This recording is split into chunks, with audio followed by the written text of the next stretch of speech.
Drama bin drama, Arab drama. What is happening in Kenya? Police recover 2 billion Kenya shillings. That is 20 million US dollars in a bank safety deposit box. And it's not just any bank. It's a very reputable, blue chip international bank, Barclays. And it is not just any other branch. It's the Queensway branch, right bang in the middle of the CBD, opposite the International Lifehouse. The bank, branch that holds accounts of who is who in Kenya. And we have not even talked about the fact that this money, this 20 million US dollars, is in fake currency, $100 bills. Gosh, I mean, somebody just gets confused thinking about it. Yeah, because if you understand about safety deposit boxes and the way banks operate, you'll just have to get dizzy when you hear this story. But of course, an ordinary Kenyan will wonder why you're getting confused. Si polisi waliingia kwa bank wakapata fake currency, si ni bilioni 2. Kwani nini hapo confusing? Straightforward. Washike hao conmen, waweke ndani. Translation, the police arrested conmen, and they had 2 billion Kenya shillings. So just arrest the conmen, put them inside. There's nothing confusing about that. Very straightforward. Oh, it isn't. So let us break this down, okay? Now, first of all, a safety deposit box is international practice, okay? So, because I've heard in the media people discussing we need to change the laws around these safety deposit boxes. Well, let me put it this way. Safety deposit boxes are an international thing. It happens all over the world. So if there's a problem surrounding them, if Kenyans have become so evil that we cannot have safety deposit boxes in banks, then the issue is not the laws surrounding these safety deposit boxes. The issue is the Kenyans themselves. Now, something else to do with this box, and of course this has come up in social media and it's absolutely true. This is a small box. Even the largest one is the size of a post office box. Yeah, very rare actually. Yeah, because what would you want to put in such a big box in a safety deposit box in a bank?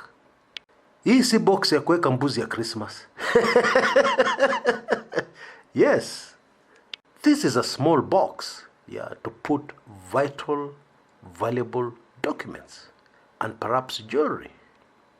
Those who watch movies may have seen people putting small revolvers inside these safety deposit boxes. And of course, that is not allowed anywhere in the world. You're not supposed to put explosives or ammunition or stuff like that. And these rules are there because the safety deposit box is not part of the bank. It's not part of the bank deposits. This is a private box, almost like a post office box, which banks rent out to their clients to put in valuables.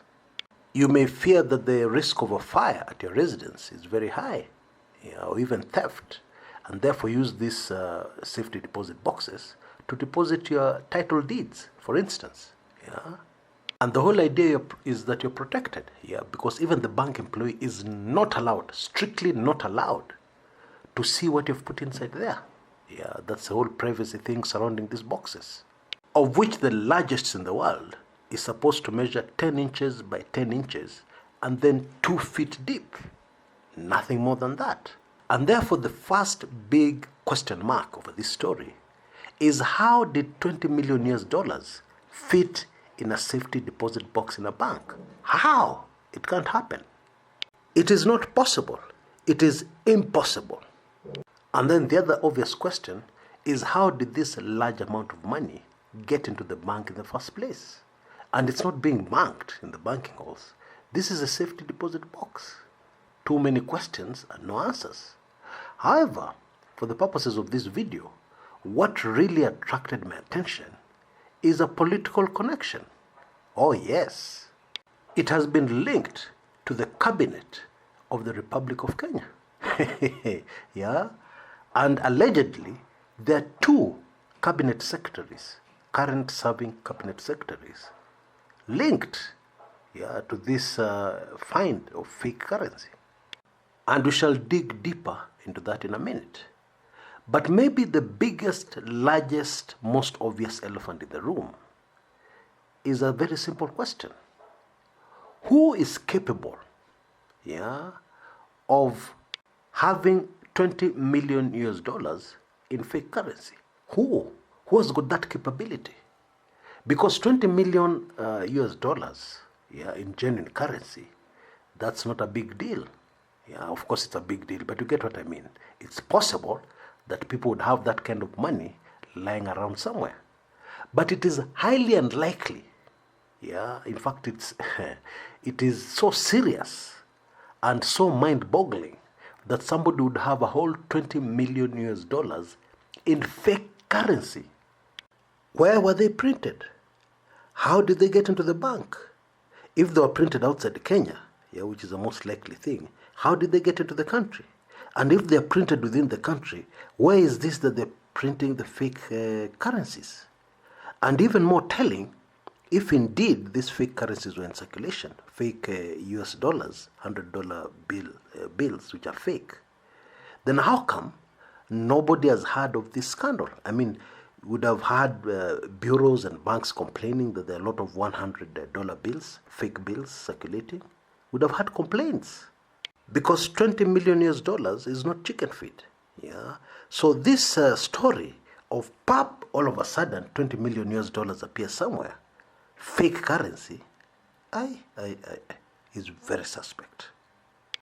Now it gets even more interesting when you consider one of the individuals arrested as the main suspect in this case.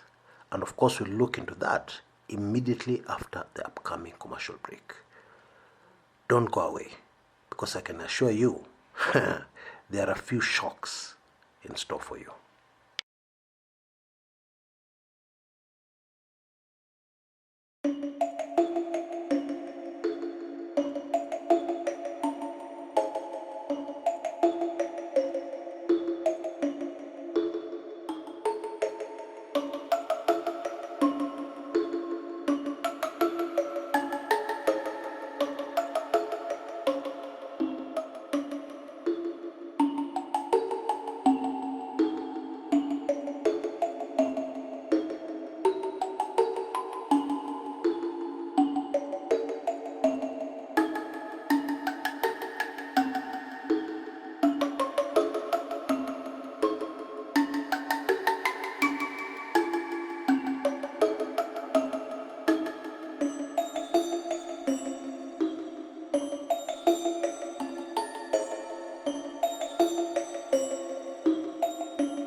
Welcome back. Now let's look at the individuals involved very quickly, and then we'll try and come up with possible theories of what is really going on here. The lead suspect is a man called Eric Adede, very well known. He prefers to call himself Dr. Eric Adede. Some people say he has a PhD in law, although nobody has been able to verify or confirm this. But what is super fascinating here is that Bwana Adede was the owner of the safety deposit box. But the real bombshell about Bwana Adede is that multiple sources have told me that he has been heard more than once bragging about how close he is to the Deputy President. Oh yes, the Deputy President of the Republic of Kenya, William Samoei Ruto. Pana Chris, huyu ni mtu wa ODM. Yeah, this is a NASA person. I can hear you complain. Hold your horses. Don't be naive. How many friends does the Deputy President have in the NASA coalition? I bet you more than you think, more than you imagine. The other suspects are Ahmed Shah, who's said to be the fake investor, whatever that means, and Elizabeth Muthoni, Irene Wairimu Kimani, and then there are two bank employees, Barclays Bank employees, Charles Manzi and Boaz Ochich. Now, various dates have been given as to when this cash was stashed in the bank, safety deposit box. Although we shouldn't use that word safety deposit box, we should maybe say when it was stashed, yeah, in a huge chest in the bank. Anyway, the most credible date, yeah, because I'm assured this is the correct date of when the money was deposited, was November 25th, 2017. Now hold your horses for a minute. That date is extremely interesting. You remember we had a general election in the year 2017 that was supposed to have ended in August, but then there was another repeat election in October, just a month before this date. Yeah, November 25th, 2017. Therefore, one has to ask the question, could this cash be linked to the just concluded 2017 presidential elections? You know, during general elections, huge sums of money flying around, fake or not, is normal, believe it or not. It seems that around election time, the laws of the land, and some strict rules are abandoned, suspended temporarily. And carrying around huge stashes, and huge bags full of money is normal. And it is unlikely that anybody will ask you what the source of your funds is. Where did it come from? There's another incident that happened a few weeks ago that I also consider an important clue that may point us in the right direction as to what is really going on here. You remember a few weeks back, some fake foreign currency was impounded in Kiambu County, Ruiru. 32.6 billion in fake foreign currency. I would assume most of that, again, would be in US dollars. Now, if we can assume for a minute that both those cases, the impounding of that 32.6 billion in foreign currency, and the latest 2 billion in foreign currency, let us assume for a minute that those are not fake notes, they're genuine currency. And indeed, there are very many things that point to them being genuine currency. The most obvious is that it is highly unlikely that you'd get this kind of money, 32.6 billion, plus the latest 2 billion, that's almost 35 billion, in foreign currency. How do you fake that kind of money? How?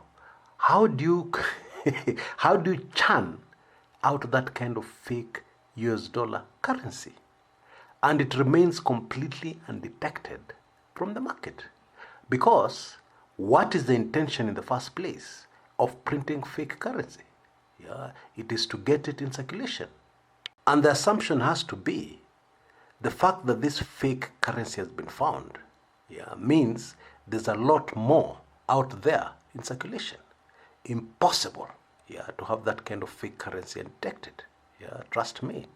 So let us assume it is genuine. What kind of people would be able to have this money stashed away in a bedroom somewhere, or in a bank? Well, fortunately, there are very few people with those capabilities.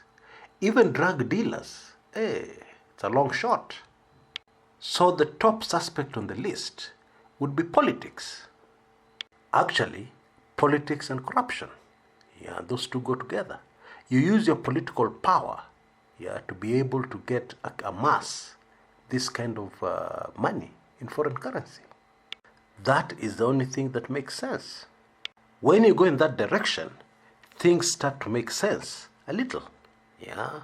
And then, of course, the immediate question would be, why call genuine currency fake? Well, the only answer I can think of is the following. Now, when you say fake currency, it means that you cannot charge those involved with the money laundering.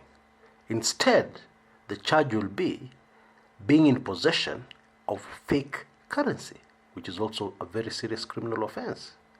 And one reason you would do that would be because you're building up to something much bigger. And you don't want to blow the whistle, before you have cornered everybody involved. In my view, this is what is highly plausible in these cases. But that is just my thinking. I don't have any evidence yet. My evidence is only circumstantial, very weak. So let us wait so that the authorities tell us where this fake money came from, or how, this fake money came into existence, because that's a very disturbing question for anybody who understands the money market. And the weak and lame excuse or cover story of conmen, I'm afraid, just doesn't wash. Until next time, this is Chris Kumekucha.